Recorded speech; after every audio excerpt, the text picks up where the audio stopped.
how to calculate total distance traveled from a speed time graph in 158 seconds. Let's go.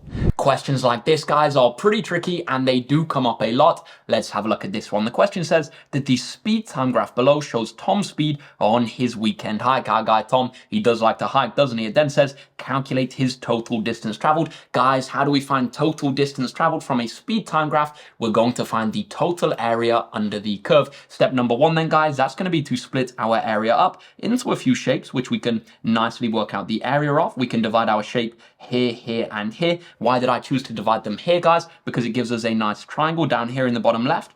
It gives us a rectangle and it gives us a trapezium here.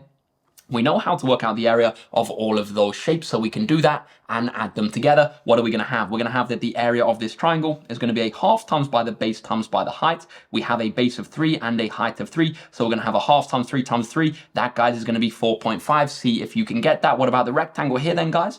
This time we're going to have a base of 2, taking us from 3 to 5. We have from 3 to 5, and we're going to have a height of 3, taking us from 0 to 3 up here, so we're going to do 2 times by 3. That, guys, is going to be 6. Now, finally, the area of this trapezium on the end, what's it going to be? To work out the area of a trapezium, guys, we're going to do a half times by A plus B times by H, where A and B are the top and the bottom of our trapezium, and H is our height, which is going to be this distance here. Let's get it done. So we're going to have a half times by A plus B. So we're going to have A, that's going to be the side over here from 0 to 3. It's going to have a height of 3. So we can do a half times by 3 plus our other side length here. What's it going to be? It's going to take us from 0 to 6, so it's going to be a side length of 6. And then, guys, we're going to times that by our height. Our height, we go from 5 to 10. Our height, guys, is going to be this length here for the trapezium. From 5 to 10, that's going to be a height of 5, because 10 minus 5 is 5. Now, guys, we can calculate this. What's it going to be? 3 plus 6, that, guys, is going to be 9. 9 times by 5, that's going to be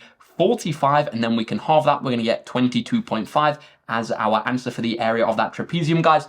Finally, we can add all of our areas together. We're going to have 4.5 plus our 6 plus our 22.5. What's that going to give us, guys? 4.5 plus 22.5. That is going to be 27 plus our 6. That, guys, is going to give us 33. So now we have our answer, 33. What about our units? So, well, we're working in total distance traveled. Our speed is in miles per hour and our time is in hours. So, guys, our distance is going to be in miles. We get then our answer, 33 miles.